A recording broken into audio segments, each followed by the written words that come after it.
Om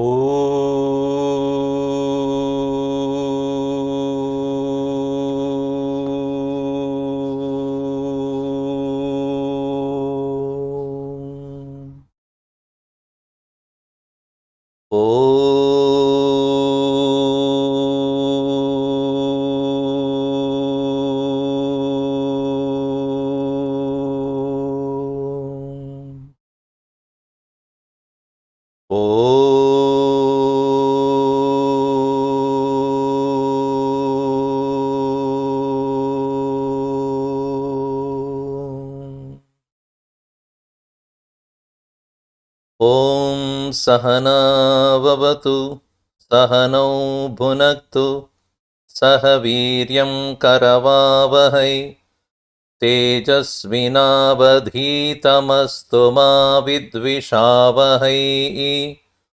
Om Shanti Shanti Shanti. Samasta Jana Kalyani Niratam Karunamayam Namami Chinmayam Devam Sadgurum Brahma Vidvaram. Welcome back to this YuvaGita session. After a break, we are going to see the chapter 13 of Bhagavad-Gita, which is traditionally known as Kshetra Kshetrajna Vibhaga Yoga, the yoga of discrimination between the field and the knower of the field. Before we proceed further, we should remind ourselves that Bhagavad-Gita is an explanation of the great statement from the Vedas, Tat Tvam Asi, thou art that. So unique is the statement that it's totally different from all religious traditions, which always had portrayed the individual as different from God. But here in Bhagavad Gita and Upanishads, the treatment of the subject of philosophy is oneness. And that is why it is interesting that in Bhagavad Gita also, the same we see being echoed from the words of Lord Krishna. This portion of Bhagavad Gita, last 6 chapters, are to establish the unity between the individual soul and the Supreme Soul. And that is the reason why this portion of Bhagavad Gita is known as Jnana Kanda, or the portion of knowledge. Having explained about the nature of devotion in chapter 12 of Bhagavad Gita, the previous one, Bhagavan Krishna shifts his gears and now starts to explain how we should understand the unity. In fact, this message of unity is the only message that can bring peace and love and togetherness in the entire world. So long as we see the differences, there will be hatred, intolerance, jealousy, greed, competition, fight, violence, war. So what is that which can be understood as unity between the individual and the entire cosmos? So this chapter is important because we at the present moment are going through a traumatic situation where we are as though being threatened by the world around us, the matter. And we as individual souls are trying to fight our way and to survive. So Bhagavan Krishna here explains what is this matter which we are living with, including our own body and the world around us, and the self, the individual here who is residing in the body, as though what is his nature. Well, we proceed further. This was the question raised by Arjun to Lord Krishna. 3 questions he basically asked. Number 1 is, what is matter? what is Prakriti, and what is the soul, the Purusha. These two terms are used by Arjuna because there was already a system of philosophy during his times which talked about the matter and the soul as independent entities. And according to today's science also, the matter and the spirit are not interchangeable. The matter has its own peculiarities, and the spirit, the life within us, has its own uniqueness. There is no possibility of matter becoming life or life becoming matter. So the Sankhyan philosophers, they are known as Sankhya Yogins, they basically presented to the world that there are two things. One is called the matter, another is called the soul. And this concept is very well analyzed, and Bhagavan Krishna also takes those very terms used by the Sankhyan philosophy and explains how the unity can be achieved. We will see that. The second question that is raised by Arjuna is, what is the field of action and who is functioning through the field of action? Meaning, I am using this physical body as an external instrument, and who is that me who is using this physical body as an instrument?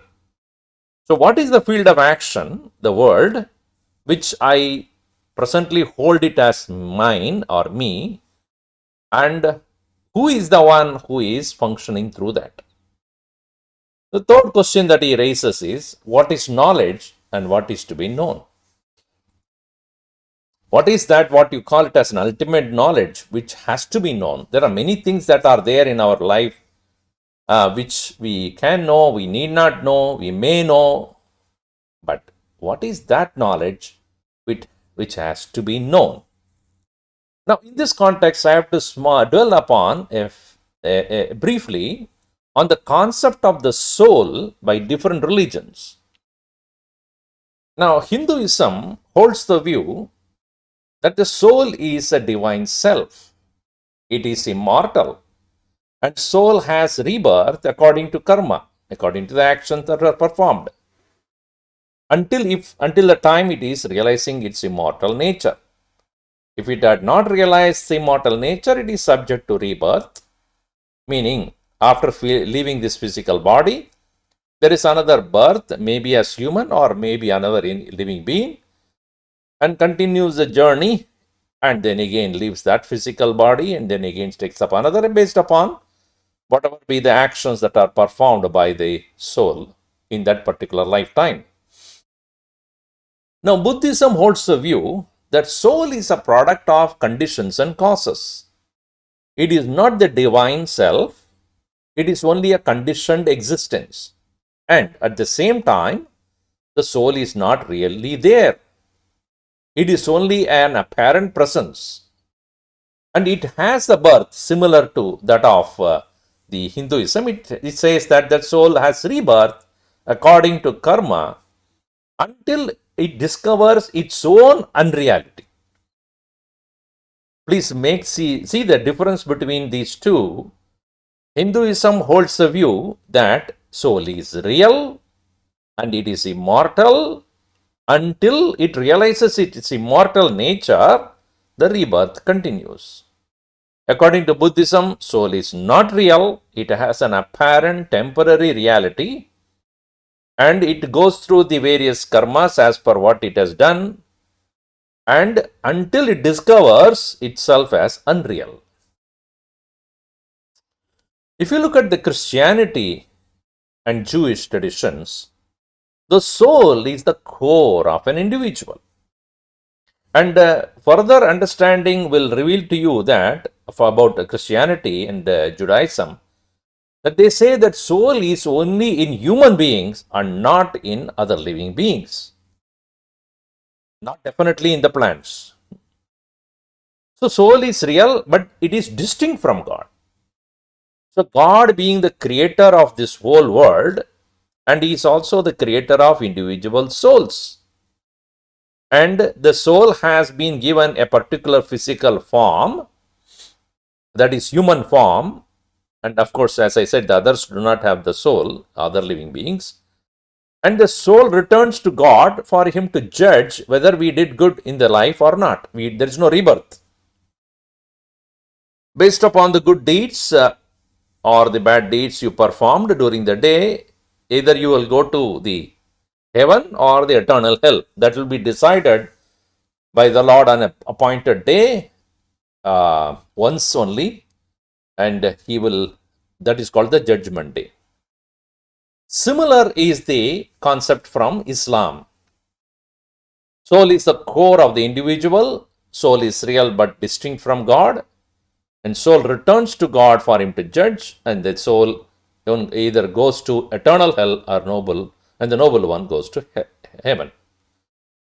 So we see the similarity in Abrahamic traditions, or what we call Semitic religious ideas, in both Christianity and Islam, and of course Jewish tradition. Whereas in the East, the thought pattern was different. Buddhism does not give reality to the soul, whereas Hinduism fully believes that there is no distinction, really speaking, between the soul and the God. And the immortality can be achieved, and that will become one with, united with the God's nature of immortality. In other words, the soul can reach the statehood of, or the nature of God's nature, whereas it is not accepted by Christianity, Jewish, and Islamic traditions. This is just to clarify to you about what is the soul. Continuing, we see the main subject matter here, the field and the knower of the field. Now, what is that we call it as a field? According to Bhagavad-Gita, whatever is known is field. Whatever is experienced by us, be with the help of our mind, the senses, all that is known is called a field. And anything that is known must have a knower, a person who knows. So, body is the field, the object. One who knows the field is the subject. Is it not true that when you wake up in the morning every day, at once you are aware of your body? That I am lying down, oh, it's time to get up, oh, I have to get ready for my college or my work, or I have so many things to do, and you have already put a schedule in your mind, okay, 9 o'clock I'm going to do this, 10 o'clock I'm going to do this, and I have to finish some subject or projects, and I have to meet or call some people, and I have to accomplish few things in the day. So all those things are known, and with the physical body's help only you are going to accomplish that, along with the mind, of course. So as soon as you wake up from the sleep, your field is spreading in front of you. The entire field is in front of you. Now the question is, what was there as a field before you woke up? What was the field? Was there a body? Was there a world? Was there a schedule? Was there things to do? No. You all would agree to me that I'm not forcing you to agree, but you think about it. A field is that once it is known, it becomes an equipment or a means to operate in the world. So therefore, you, the one who slept previous night onward and woke up until this morning, you were not absent. You were present to know that you were sleeping after waking up. So therefore, you could not have been absent. But what was absent? The world, your mind, your thoughts, your emotions, your feelings, your targets, your responsibilities, your body, the senses. And they came into being as soon as you woke up. That's called waking up. Which is to say, the knower in you is aware of, conscious of the field. Now let us take an example here. If you see a flower, which is part of the world is seen, perceived through your senses. In this case, a flower is there sitting in front of you, or you are outside in your garden, you are looking at the flower. The flower is part of the world, not you, right? So the flower is seen by what? By my eyes. Good. So there is a difference between what you see and what sees. Your flower, which you are seeing, must be different from the eyes that are seeing. Correct? You are seeing the flower as outside you, or at least outside the eyes. And then only the eyes can see. The eyes are able to see that which is different from itself. Very good. Now, even the condition of the eye, sometimes let us say that you have a cataract, and as you grow up, you will get that. So a cataract which brings kind of a screen, builds up a screen in your eyes, so you are not able to see clearly. And later on with the laser or any other technology, you can remove that the growth, and then you will start seeing properly. So when you are having the cataract, you are aware that I am now unable to see. So what knows the condition of the eyes? The mind.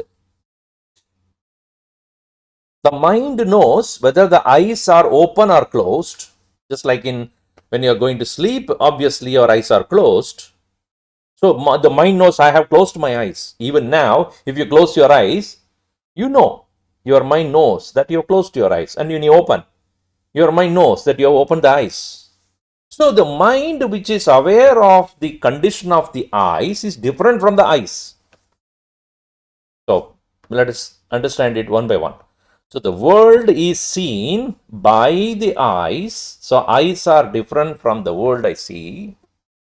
The condition of the eyes are known by the mind. Therefore, the mind is different from the senses. In this case, the eyes. Okay. So I am mind. One may say I am the mind. What is mind? Mind is a flow of thoughts, because no single thought remains for too long. So therefore, I am now seeing. Then after some time, you are hearing some sound. Now I am hearing the sound. The thought has come. Now I am eating something. The thought of eating. Or I remember something that needs to be done. That thought has come. Oh, yesterday that happened, and I remember that. That thought has come. Or something which you have to do. You have to plan. That thought has come. So thoughts are continuously coming into you as though, and you are aware of that. So if you say, I am the mind, then who is aware of the mind? The one who is aware of the mind is awareness. I am aware that I am angry, or I have an angry thought. I am aware that I am happy. I am aware that the mind is disturbed. I am aware that my mind is quiet. So as you see, as we go subtler, we find that the world is external, and the one who knows the world is a part of me called the senses. Even the senses are known to me by the mind, and the mind, which consists of thoughts, are also known to me, the awareness. Now the awareness is not known to anybody, meaning it is not, cannot become an object of anything else. So therefore, the process ends. I, the awareness, is the one because of which I know the thoughts. Through the thoughts, I know the eyes, and through the eyes, I know the world. Here is where the interesting thing is. This awareness, Krishna says, that is me. So while he says, world body is referred as this when perceived by the eyes and senses, the I is known as this by the mind, thought is recognized as this by the awareness, which does not become this to anything else. It does not become an object of anything. And subject becomes object as we come closer to awareness. For the world, the eyes are the subject and the world is an object. For the mind, mind is the subject and the eyes are the object. For the awareness, mind becomes an object, and the awareness becomes subject. And then the awareness does not become an object of any other subject. Because if it is other than awareness, something is aware, then it should become unaware.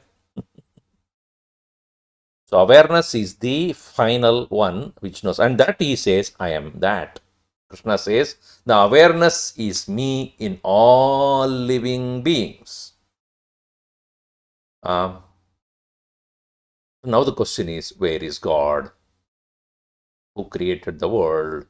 Krishna smiles and said, in you, as your own awareness. Not only your awareness, I am awareness in all living beings. Even a smallest ant looking for its food, moving from one corner of the hall and traveling towards the other end, which will take many days for it to reach, even in that small, tiny, little ant, I am present as its small, little awareness.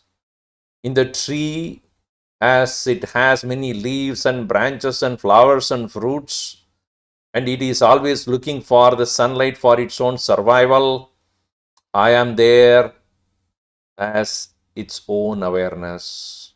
An animal or a bird which is looking for a prey, trying to feed its own kids, small ones, flying around or searching for food everywhere, that very animal or the bird also is endowed with the same awareness which you have, I have, every one of us have. In other words, this very awareness is that which is operating through the thoughts, and through the thoughts to the eyes, and through the eyes to the world. Look at the circle is complete. The world is seen by the senses, and senses are known by the mind. Mind is known by the awareness. In other words, awareness is that which is using the mind, its thoughts, and with the thoughts it is using the eyes. With the eyes it is comprehending the world. So when you say I know, it is really I, the awareness, know the world with the help of the mind, eyes, etc. So this is a very important subject matter which we all have to understand very, very carefully, because unless we recognize the importance of the statement, we will not be able to go further on the subtler aspects of the teaching in this chapter. All right. So here, having said this, Bhagavan Krishna proceeds further to say, now if I am the knower of everything, can I be, or am I the experiencer of the matter? Is Krishna sitting in me? Is he the experiencer of the matter? If he is an experiencer of the matter, then he will be going through the joys and sorrows of life. If God residing in all is the experiencer, then he is subject to suffering, the sorrows as well. Which is to say that God suffers in me. God is a sufferer of whatever is going on in my life. Poor God, sitting in my heart, going through all the tragedies and comedies of life of all living beings. So Krishna becomes a miserable entity then. At least in my case, I can only be miserable about my sorrows. Krishna residing in everybody's heart, he will be continuously under sorrow because somebody or the other is suffering. So if God is residing in you and me and everyone as the experiencer of this world, poor thing, he will be continuously suffering. So this is not acceptable, correct? How can God be a sufferer of experiences? Now let us see what happens here. All experiences are limited only to the extent one identifies with the matter and available information. This is a very important step that we have to take to understand. Your experience of anything, joy or sorrow, is limited to the extent you identify with it. Let us say that somebody gives you an information that in Japan there was a shootout, some terrorist activity, and there was a big shootout and many people were killed because of that. Now, this information is only an information to you because none of your relatives are in Japan. So you look at it as a news item and not suffer the experience. It's nothing to suffer because there is no sorrow in you because you have nobody there. Let us say in case your friend or dear friend whom you know very well has been living in Japan for a long time. So first reaction that you will have as soon as you receive that information is immediately you WhatsApp or call or find out which area of Japan is attacked, whether it is the area where your friend was living, and what is the extent of this tragedy and all those things. Why? Identification. So the extent of identification makes you experience joy or sorrow. Let us say that I am called for a party and then I am standing there and then buffet is being served. It's a buffet dinner and there is an item which I don't like. So that is kept there and the many people are taking it and finally it got emptied even before everybody was served. The fellow in front of you is unhappy that the dish has been exhausted and he wanted to have it very badly. He liked that particular dish so much and now it is not available. He is complaining and crying. Whereas you, who has no intention to have that food because you don't like it, let us say, you are unaffected. You are calm and quiet and probably you can advise him. So what? You don't get it today. Something else you eat. We are always very good in advising others. When it comes to us, only the problem is. So as long as you don't identify to that extent, you will not suffer. So this understanding should be clear. Now, let us say this story is beautiful. Sri Ramana Maharshi, a great sage, he narrated this story. Two young men went on a pilgrimage and one died out of unknown sickness. The message was sent to the parents through the messenger. He conveyed it contrarily to the parents, that is, the parents of the dead was told that their son was alive and they were very happy. And to the parents the other one who was actually living, and they conveyed their son was dead and they became miserable. But when the young man returned from the journey, the situation changed. So now you see the grief was because of the incorrect knowledge. One is that identification causes the misery and experience.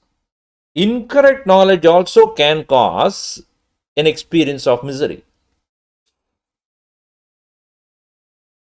One more example. A woman was wearing a necklace around her neck but forgot it. She began to search for it very frantically and then made inquiries. A friend of hers, finding out what she was looking for, pointed out that the necklace around the seeker's neck. She felt it with her hands and was happy. Did she really get the new necklace, or is it her ignorance caused the grief and knowledge brought the happiness? Even while she was searching for the lost necklace, she did not lose it. She was miserable because not knowing what is already there. So absence of knowledge can also cause misery. Incorrect knowledge can also cause misery. Identification also can cause misery. So it is to say, ignorance of the self is the cause of the present misery that we are going through. Knowledge of the self brings about happiness. All experiences are valid only when there is identification caused by the ego or ignorance.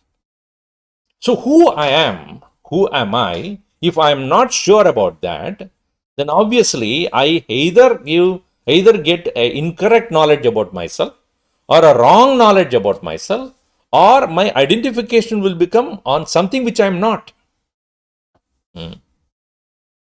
And so, therefore, Krishna, the Lord, residing in our own heart, is not the experiencer of the misery. The awareness in us is not an experiencer at all. He is only providing the means to experience.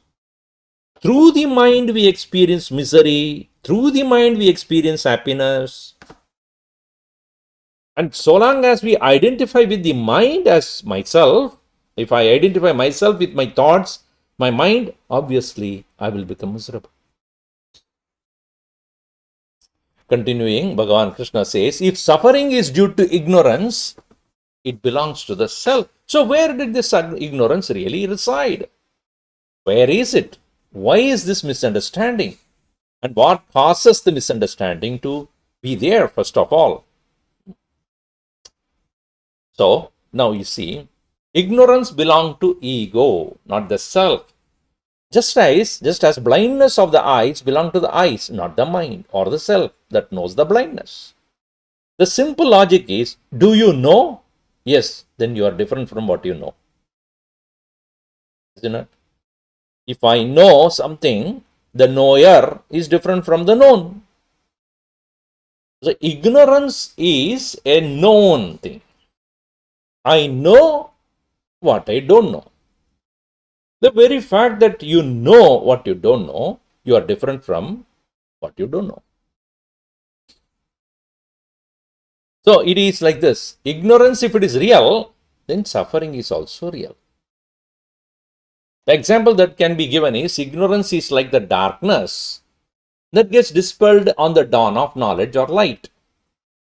Along with the ignorance, its effects also get dispelled. So when I walk into a room and it's all full of darkness, and I see the darkness, I am able to see the darkness. Therefore, I, the one who is seeing the darkness, is different from it. All right. When somebody brings a light into that room, the darkness disappears. You know why they say the word disappear?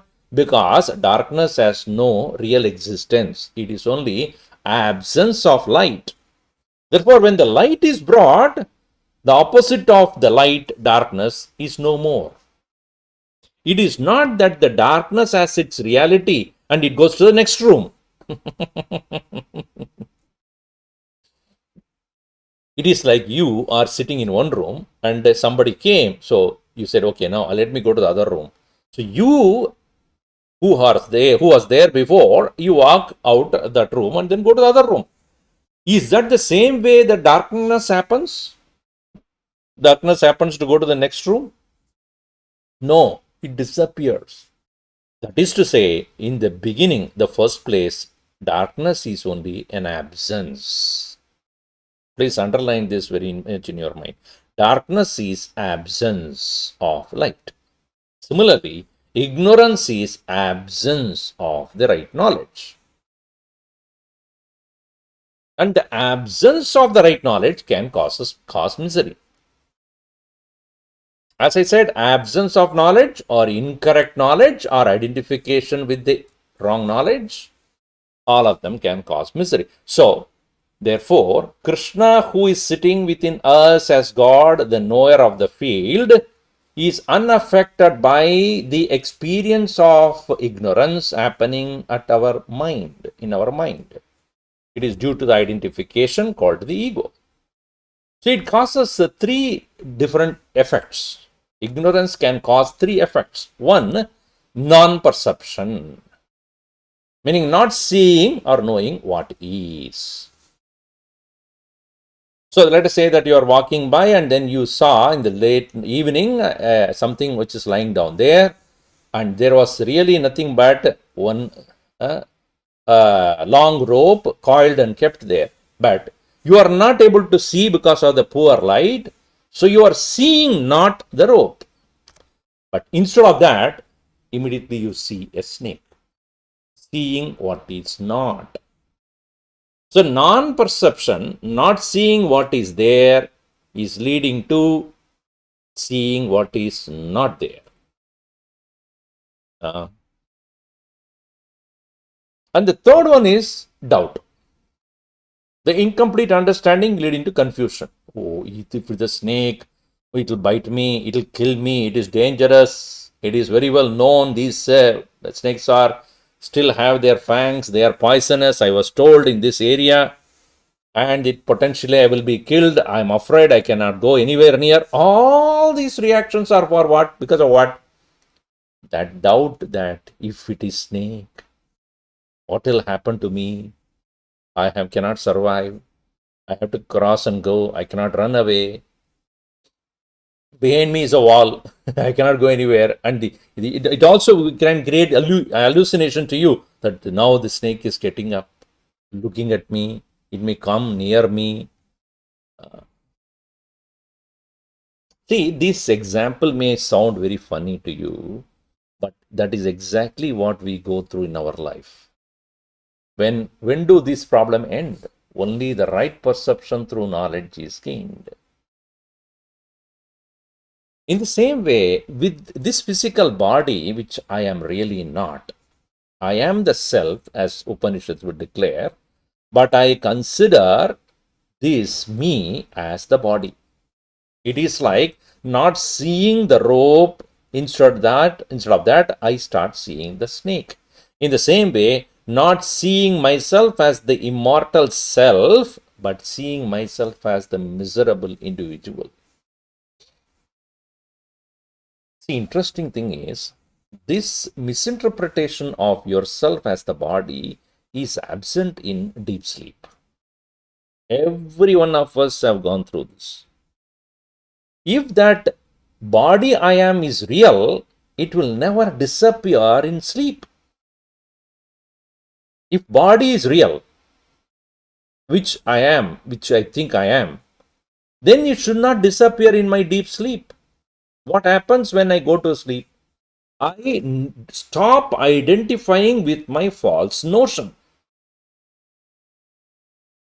My false notion as I am the body is not there when the mind which creates this false notion is absent. When the mind has become absent, the notion is also absent, the identification is absent, then there is no misery that I experience through this physical body or anything related to it. Then what happens? When you wake up, again it starts. Mind has opened up, then notions have come up that I am the body. Along with that, all the identification and all the things that you have to do with this body starts. So when does this problem will end? When do these problems go away? Only when I have the right knowledge about who I am. In other words, it is like rope should be seen as rope and not as snake or anything else. And that shedding the light on that rope and knowing it clearly that it is nothing but a rope and not a snake is called knowledge. That's why always knowledge is portrayed as a light in all traditions. When you go to a temple or a church, you go there, stand in or kneel down in front of the Lord or do the namaskar of the Lord and you light a lamp. What does it mean? Please give me that knowledge through which I will know who I am. Asato ma sadgamaya. From darkness, from the unreality, take me to reality. Tamaso ma jyotirgamaya. From the darkness, take me to light. Mrityorma amritam gamaya. From mortal existence, take me to immortal presence. So that is the effect of knowledge which can dispel the power of ignorance. All right.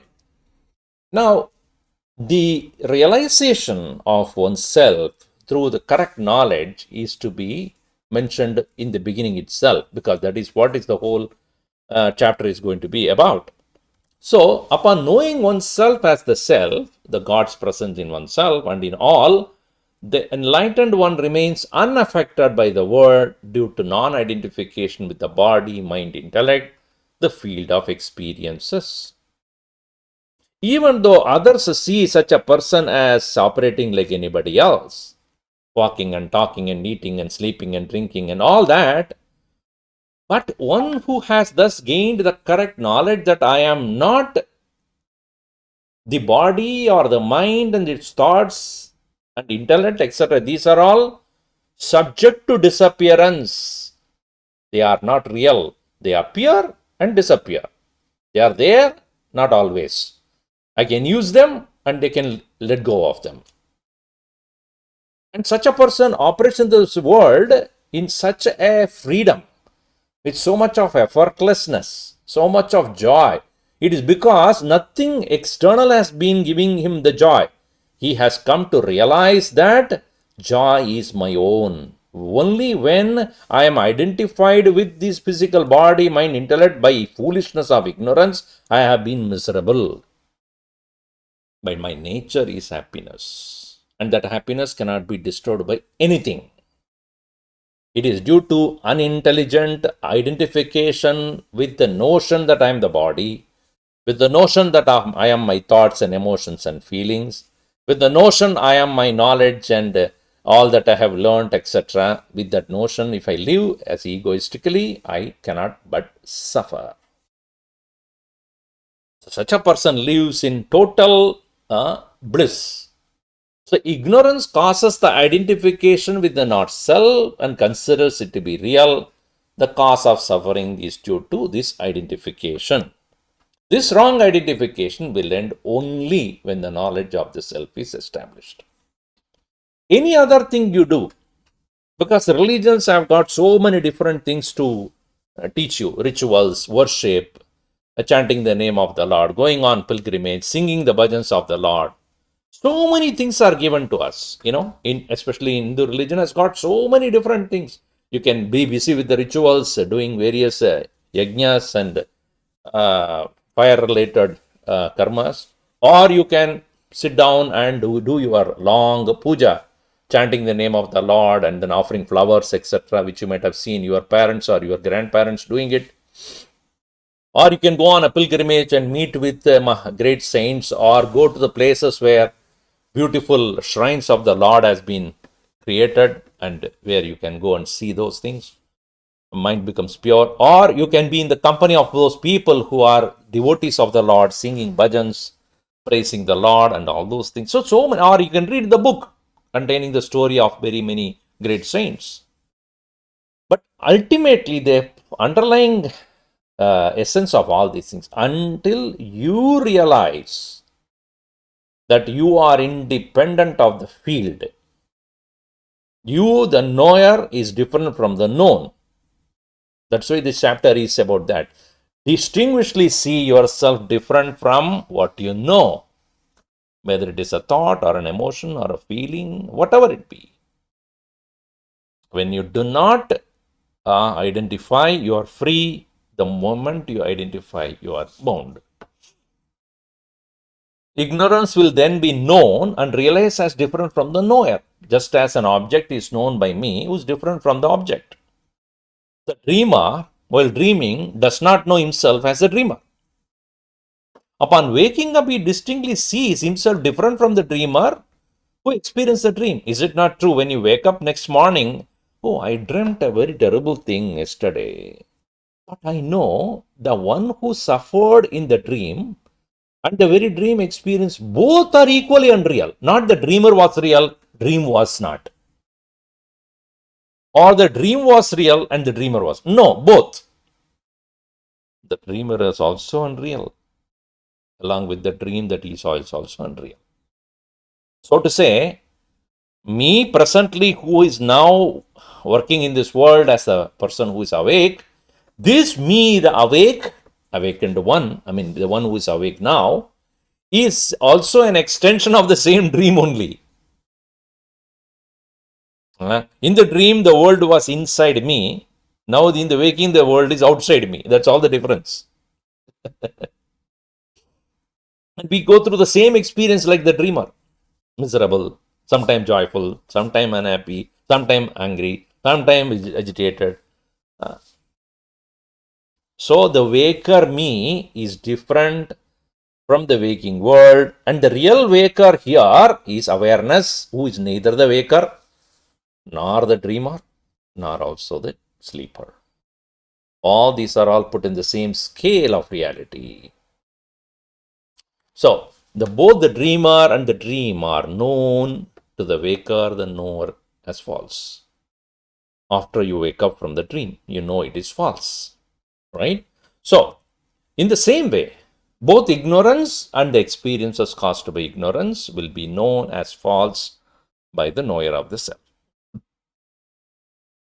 And this he will again and again establish, Bhagavan Krishna, in this chapter, that you, the knower of the self, who you are, the wearer, is different from whatever that you know, and that whatever you know is temporary, unreal, and it has no reality of its own. You identifying with that, you are extending reality to it. I often give the example of a person who is a drunkard or a versus a teetotaler. Both of them are walking on in the mall, and then the person who is fond of drinking, he sees the bottles of, various bottles arrayed in a shop, wine shop, filled with wine, various types of wine and various types of liquor. Now he gets agitated where the teetotaler does not. So why the agitation? Who gets agitated? The one who identifies with the notion that this can give me happiness. It can make me my mind quiet. This can make me relax. Whereas the teetotaler who has no intention to drink that will be totally calm and quiet. He is not getting agitated by looking at those bottles of liquor. You see? And therefore, the world by itself is not a cause of the problem. That is exactly what Krishna wanted to say to Arjun. Arjun, you think the world is a problem? Not at all. The one who is identified with the happenings in the world is the problem. The problem belongs to the one who identifies with what is happening. Now, one can say, Swamiji, how can you live in this very world where so many things are happening and you are not getting disturbed, so to say, if you are saying, then what will drive you to do the right thing in this world? Oh, Black Lives Matter, and so racism and so many other things are going on in this world. And do you think that we should remain unaffected, uncaring, or indifferent to the whole thing that is there? No. Let me clarify that here. As a part of this world, as a citizen of this country, you have responsibilities. You need to take action for anything that is unjust, no doubt about that. But the question is whether you want to act on the unjust situation with agitation or with brilliant, diligent peace. See, if somebody is violent, you can also be violent. That is a brutal mentality. I will react in the same way the other fellow is reacting. Then there is no difference between you and the other person. If you are also agitated because of a situation and you think because of agitation only you will be able to act, that is wrong. With the mind clearly seeing the situation calmly, you can still very well plan and act without getting disturbed. And such a person will be more efficient than the one who is disturbed. Do not have the revengeful attitude. Like a judge who is sitting in the seat of a judge, he looks at the problem posed by the two parties, and based upon the evidences available and the narration of the situation, he looks at both of them and see where the truth lies, and quietly, calmly, he makes a decision. This is wrong and this one is right. And based upon that, the punishment, whatever. So, that judgment is not based upon his emotion. The judgment is based upon his information. The correct information, when it is reached, you will be able to analyze it clearly, and you will be able to make a decision and do an action, but not agitated over the issue.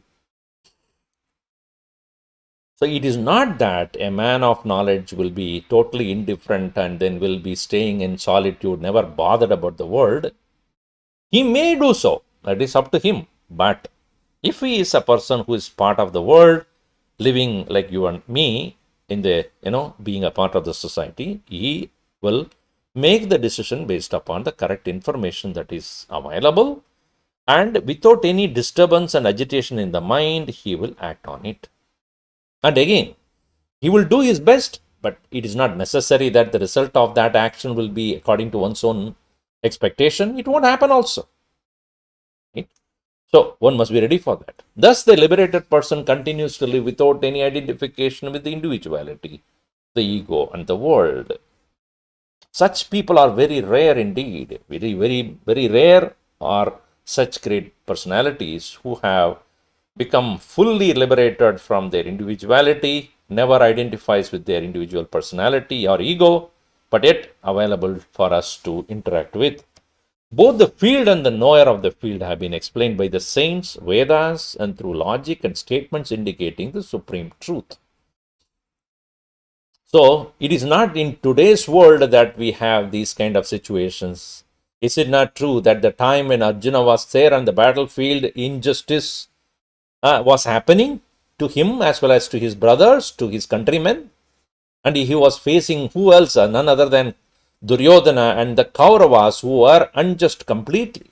And he was very agitated and disturbed and wanting to take a revenge on Kauravas. And Krishna smilingly said, "Fight you must, but not out of anger. Fight you must, but not out of revenge. Fight you must, and not as a reaction. But fight with the clarity of thinking, clearly knowing that a wrong act must be punished, no doubt about that. But do not you get agitated over the matter. And that can happen only when I have a higher purpose. When my mind is withdrawn into the higher self, I will be operating from the state of awareness. Whereas presently you and I are operating only at the level of the mind. And that is the reason why we go up and down. Some things are very joyful, we get elated. Some things are depressive, we get disturbed and dejected. So we must make our life a little more worthwhile, purposeful.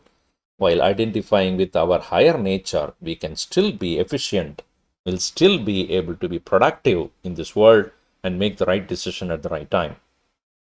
We'll see more of it in our next session, and I would like you all to discuss in the next session. Om Sarve Bhavantu Sukhinah, Sarve Santu Niramayah, Sarve Bhadrani Pashyantu, Ma Kaschid Dukkha Bhaved. Om Shanti Shanti Shanti. Harihi Om Shri Gurubhyo Namaha. Harihi Om.